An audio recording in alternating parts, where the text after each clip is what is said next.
ce lundi 6 mai 2024 débute sur toute l'étendue de la République démocratique du Congo et dans les centres hors frontières les épreuves de la hors-session de l'examen d'État et du jury national du cycle court, édition 2024.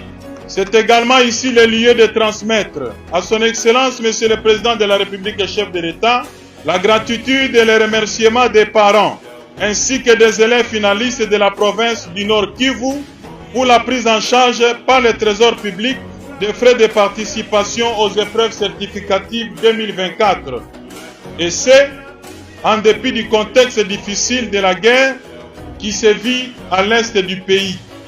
Les épreuves hors session connaîtront la participation de 952 334 candidats inscrits à la dissertation pour le cycle des humanités. Ces candidats seront répartis dans 2959 centres de passation, soit une moyenne de 322 candidats par centre. 13 centres fonctionnent en territoire hors frontières.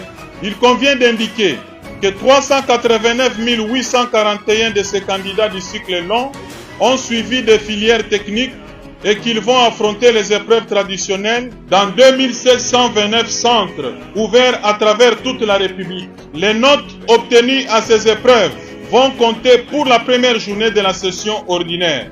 Quant aux épreuves du cycle court professionnel, elles seront organisées dans 269 centres regroupant 5335 candidats, soit une moyenne de 20 candidats par centre.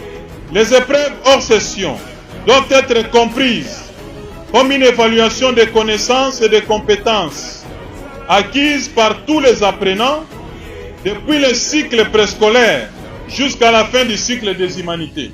Je souhaite que les résultats qui en découleront reflètent les niveaux réels atteints par chaque candidat. Nous en appelons donc tous les intervenants à plus de responsabilités et au respect strict du règlement général de l'examen d'État. Je vous convie à un travail personnel basé sur la confiance en vous-même et dans les compétences vous inférées par vos enseignants durant toute l'année scolaire qui tend à sa fin. C'est sur cette exhortation que je lance solennellement et sur toute l'étendue du territoire de la République démocratique du Congo les épreuves hors session de l'examen d'État et jury national cycle court 2024 et souhaite bonne chance à tous les participants aux épreuves hors session et je vous remercie. Que je déclare lancer les épreuves hors session de l'examen d'État édition 2024. Cérémonie du lancement officiel des épreuves hors session de la 58e édition des examens d'État en République démocratique du Congo, c'est lundi 6 mai 2024 à Goma, en présence d'une forte délégation de l'EPST venue de Kinshasa. La cérémonie a eu lieu à l'école primaire Chimpuko. 60 565 candidats ont été enregistrés pour la seule province du Nord Kivu et répartis à travers 191 centres à travers toute la province.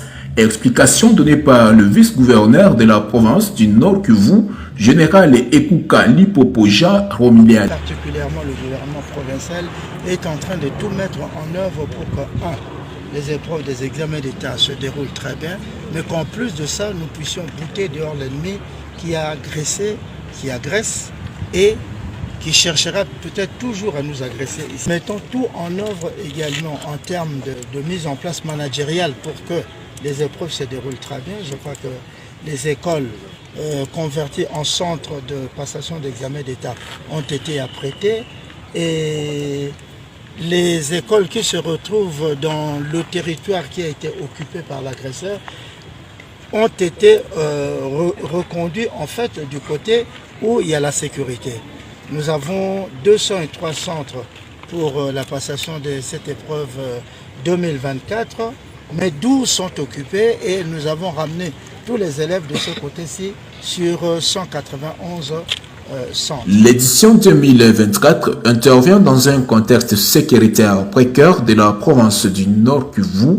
L'on peut noter aussi sa particularité dans la prise en charge des frais de participation de tous les récipiendaires par le gouvernement congolais. Aujourd'hui, nous présentons 60 565 candidats aux épreuves d'examen d'État. Là où l'ennemi a attaqué, on ne peut pas y laisser les élèves. C'est ainsi que nous avons fait le nécessaire pour faire suivre les cours ici, mais également réaliser ces examens d'État, parce qu'une année déjà de perdu pour un élève, c'est beaucoup pour sa vie et pour sa survie estudiantine. La province du Nord Kivu devrait totaliser 203 centres, cependant 12 entre eux se trouvent dans le territoire sous occupation de la rébellion AFC en 23. Seuls 191 ont été opérationnels pour accueillir les élèves finalistes de province éducationnelle Nord Kivu 1, 2 et une partie de la province éducationnelle Nord Kivu 3,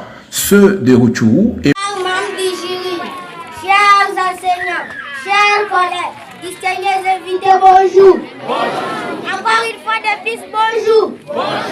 J'ai un poème intitulé L'inégalité sociale dans notre pays. Les petites maladies dans notre pays. Mais tout le monde ne sait pas. Tous les pays du monde viennent puiser chez nous. Mais nous vivons comme si nous faisions des comédies. L'inégalité sociale est en grande échelle. Les autorités et les étrangers vivent les paradis. Mais la population meurt de faim. Nous vivons la vie sans certitude. Quand je pense sur le gouvernement, je me sens mal comme quelqu'un qui a pris la nourriture sans condiment. Lors de la campagne électorale, les politiciens se transforment en nos amis. Pourtant, ils sont à la recherche de nos voix. Après les élections, ils nous oublient et ne se souviennent plus de la misère de la population. Et dans le Parlement, ils se partagent toutes les richesses du pays. Certaines catégories pour 500 000 $ par mois, d'autres 350 000 $, 200 000 $, 100 000 $, 21 000 $. Pendant qu'un militaire qui est au front touche 35 $. Un enseignant qui forme les cadres et les autorités du pays touche 75 $. Quelle injustice sociale, Congo, mon pays. Pour qu'un militaire et un enseignant touchent un salaire d'un député national. Par mois, il faut qu'il travaille pendant 22 ans. Cher public, l'inégalité sociale, c'est aussi une autre guerre sous une autre forme. Comprenez mon émotion. Un salaire d'un enseignant pour 22 ans égale à un salaire d'un député national par mois. C'est pourquoi aujourd'hui, tout le monde est devenu politicien. Parce que c'est dans la politique où reste l'argent. C'est l'inégalité sociale. C'est une autre guerre froide qui gagne les pays. Chers autorités, revenez à la conscience du patriotisme pour une redevabilité. Ce poème est écrit par les enseignants de l'EPE du Congo. C'est moi, votre élève KM Mamba de l'EPE du Congo de la 4e année. Je vous remercie et je vous J'ai retenu que ces projets de transforme, ce sont les bonnes idées. Donc tout a été bien expliqué et bien dit et retenu. La seule chose, c'est que beaucoup de femmes ne savaient pas répondre aux questionnaires tels qu'elles viennent de l'évoquer. Les noms, la date, l'adresse même. Et c'est vrai, beaucoup ont eu à recruter les femmes qui ne faisaient pas partie de leur structure. Elles ne connaissent pas ces femmes. Mais moi, j'aimerais qu'eux, ils puissent encore former leurs enquêteurs sur terrain. Moi, on m'a dit qu'il fallait donner de l'argent aux enquêteurs pour qu'ils viennent chez vous. Ils ont même proposé que vous pouvez amener toutes les femmes de vos structures à vos bureaux et qu'ils amènent leur matériel et on les enquête. Moi, je crois que ce système, ce n'est pas aussi bien, puisqu'il faudrait que les projets Transform arrivent à bien faire son travail et ça sera une bonne réputation pour le pays. Il ne faut pas ramasser n'importe qui, quelqu'un qui ne connaît pas son travail, quelqu'un qui n'a jamais fait ses travaux, juste pour avoir de l'argent et puis il part. Non, nous devons avoir déjà expérimenté. La présidente Marie-Josée, il faut que c'est son combat. Elle est en train de combattre pour que les femmes deviennent autonomes. Quand on est autonome, on se prend en charge. Puisque dans une structure, tout ce qu'ils demandent, c'est de l'argent. Or, pour avoir de l'argent, il faut travailler.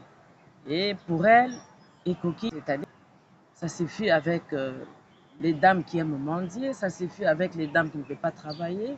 Mais dans la main, lèvons-nous et travailler pour un peu booster l'économie de notre pays. Pour les aller pour la bola, mon ami, sur ma maman. Pour maman, ce que ça, ça, de l'autre côté, au commun, à l'autre, la maman, mon cause irresponsable. Avec cette structure, nous avons assumé sur ma maman pour tout qui est de l'avant. Pour mon moto, ami, et à mi-monaz à la paix, mon locola, batum, surtout à l'autre, ma maman a kalaté. Puis tout ça, ma maman, oh, tout ça renouvelé. Yangwana, structure, oh, et on a consommé ça. Ma maman, wana. Oyo bayebi nzela yango te baluka epai nini tozali po tolakisa bango mpe nzela oyo ya kokoma lokola biso mpo mama na mama ifo omilukela ifo topumbuka ifo tozala bandeke topumbuka tokoki kozala kaka tongolomaka te bambula na bambula tongoloma mbula ebele me ekomi na ntango na biso papa mokonzi alobi ke mwasi nyonso ifo apumbuka lokola ndeke.